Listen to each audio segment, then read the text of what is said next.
Assalamualaikum warahmatullahi wabarakatuh. Perkenalkan, nama saya Tete Pada dari kelompok 2. Ingin berbagi sekaligus mempresentasikan hasil kerja kelompok kami, di mana kelompok kami ini terdiri dari Syafirah, saya sendiri, Wulan Rima Fadilah, Muhammad Sani, R. Muhdafi, dan Noval Marwan.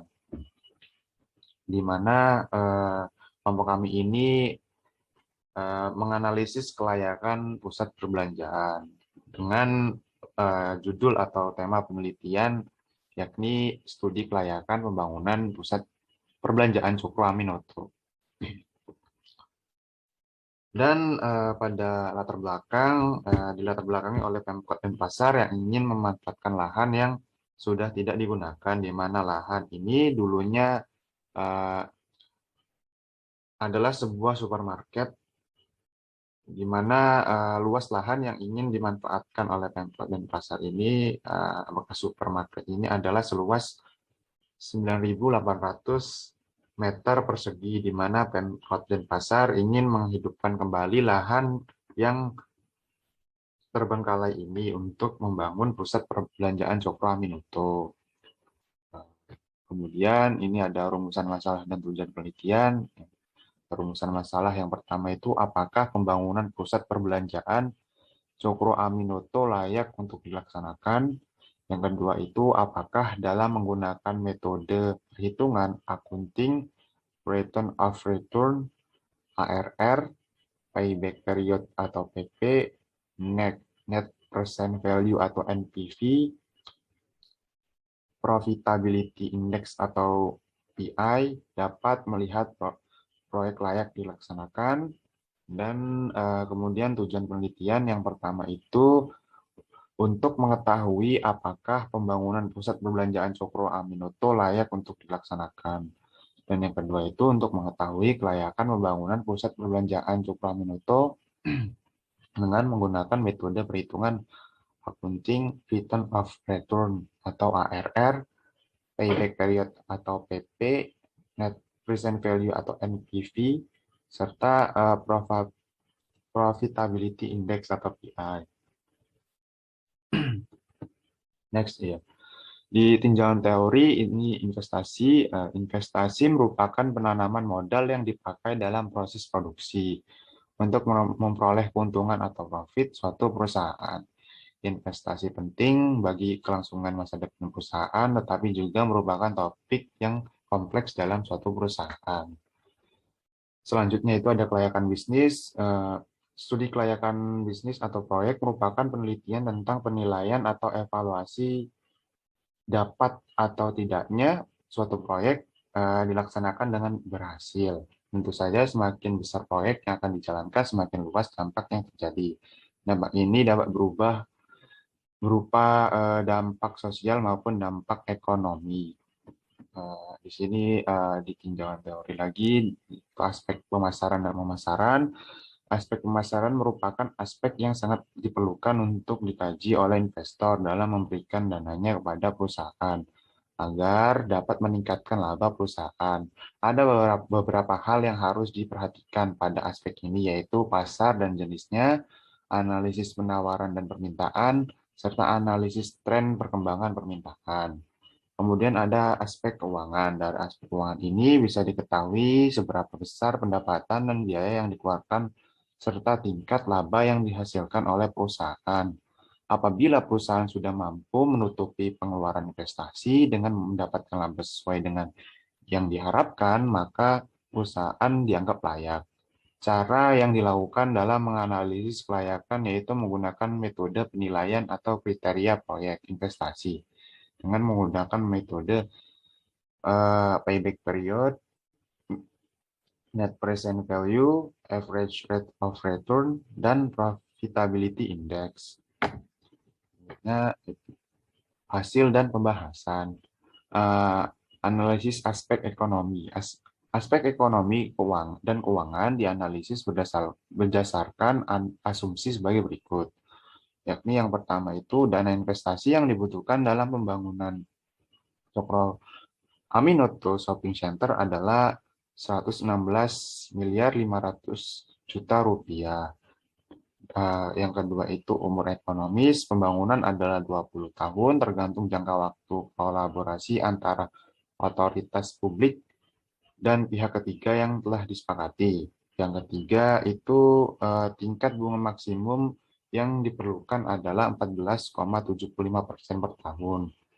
Yang keempat itu diskon faktor yang digunakan dalam analisis sebesar 14,75% per tahun. Yang kelima, sewa gubuk dan tanah meningkat 25% setiap tahun dengan biaya operasional meningkat 5% setiap tahun dari tahun ke tahun untuk menyesuaikan inflasi.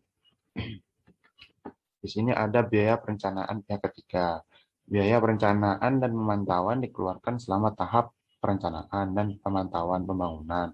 Diperkirakan 3,33% dari hasil konstruksi pembiayaan yang mencakup perencanaan yang sebesar 1,75% untuk pemantauan itu 0,27% dan untuk administrasi itu 0,31%.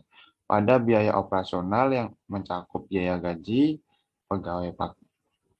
pegawai, pakaian umum, sepatu, pembayaran fasilitas umum, listrik, fasilitas bersama seperti lahan parkir, lahan kantor, dan lain-lain. Biaya manajemen termasuk biaya perawatan, premi asuransi, dan biaya lainnya. Penggunaan fasilitas sewa lainnya akan dibebankan kepada masing-masing pengguna atau penyewa. Kemudian perkiraan biaya operasional. Biaya operasional diperkirakan sebesar Rp583.900.000 pada awal operasi dan diperkirakan akan meningkat tiap tahunnya sekitar 5% karena menyesuaikan tingkat inflasi.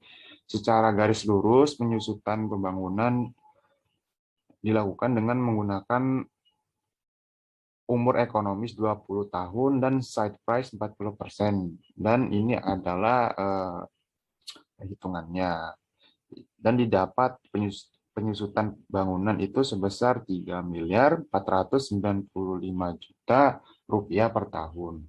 Dan total pendapatan sebelumnya dari pusat perbelanjaan Cokroaminoto adalah 36.038.400.000 rupiah. Tidak termasuk penyusutan aset, tetap pendapatan diharapkan meningkat 25% setiap 5 tahun dan beban operasional diharapkan meningkat 5 tahun setiap tahunnya. Next, dan ini adalah tabel perkiraan biaya operasionalnya.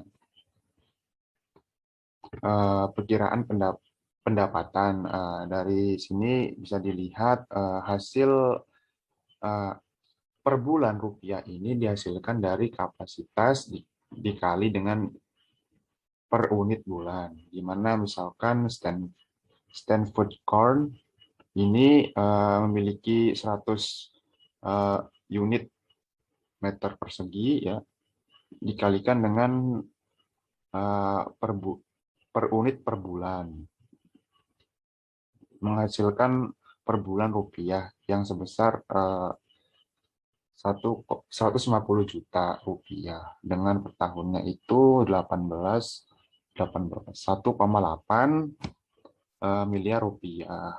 Dengan total keseluruhan ini yakni didapat per bulannya itu per bulan perkiraan pendapatan itu 3.024 juta untuk per bulannya. Sedangkan untuk per tahunnya itu 36.288 juta rupiah. Next. Ini berikutnya ini ada perkiraan laba setelah pajak. Analisis laba setelah pajak Cokroaminoto yakni selisih antara biaya operasional dan laba dengan biaya tetap atau depresiasi. Sebagai badan usaha milik daerah tentunya harus memenuhi kewajiban pajak sebagaimana yang terdapat pada Undang-Undang Nomor 46 Tahun 2013. Tarif PPh distribusi atau total pendapatan lebih rendah dari tarif pajak 4,8 miliar adalah 25%. Next, ini penilaian kelayakan dengan accounting rate of return atau ARR. Di sini diketahui bahwa jumlah laba setelah pajaknya itu adalah 590 miliar 868 juta 806.752 rupiah. Dengan umur ekonomisnya itu 20 tahun. Dan didapat rata-rata laba setelah pajak itu 29 miliar 543 juta 440.338 rupiah. Kemudian di sini ada nilai investasi yakni sebesar 116 miliar 500 juta rupiah. Dan untuk menghitung rata-rata investasi ini dibagi dua dan didapat rata-rata investasi ini 58 miliar 250 juta rupiah dengan accounting rate of return itu 50,71% dengan keterangan layak dan hasil positif. Dan dapat disimpulkan pembangunan pusat perbelanjaan Sukaminoto dianggap layak dan layak untuk dilaksanakan. Kemudian ini ada penilaian kelayakan dengan payback period, ya. Ini ada perhitungannya. Investasi kas bersih, investasi dan kas bersih. Jadi karena sisanya tidak dapat dikurangi dengan operasional cash flow pada atau tahun kelima, maka sisa proses pada tahun kelima dapat dihitung dengan PP sisa proses tahun keempat dibagi dengan proses tahun kelima dikali 20 tahun dan didapat 4 tahun seperti itu. Jadi PP-nya itu tahun atau penilaian kelayakan payback period-nya itu adalah 4 tahun dengan keterangan layak positif seperti itu. Next-nya penilaian kelayakan dengan menggunakan NPV, yakni untuk menghitung net present value itu menggunakan formula PV cash flow dikurangi dengan investasi. Sedangkan untuk mendapatkan PV cash flow itu DF dikali cash flow. Dan dari hasil perhitungan didapat net present value-nya itu 92 miliar 333 juta 244.733 rupiah dengan keterangan lebih besar dari 0, layak dan positif. Hasilnya positif. Dan kemudian penilaian kelayakan dengan profitability index. Ya, dari perhitungan menggunakan metode ini didapat nilai profitability index sebesar 1,79, di mana ini dapat diartikan atau lebih besar dari 1, dan dapat dikatakan pembangunan pusat perbelanjaan Cokroaminoto yang dilakukan oleh para investor sudah layak untuk dilaksanakan, lebih dari 1.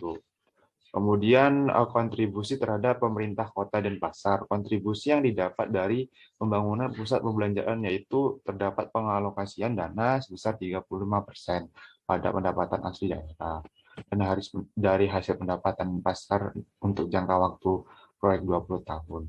20 tahun kemudian PD pasar akan mengambil kendali penuh atas pengelolaan tersebut, sehingga kontribusi terhadap PAD akan bergantung pada pendapatan yang dihasilkan oleh PD Pasar, mengelola gedung pusat perbelanjaan Cokroaminoto.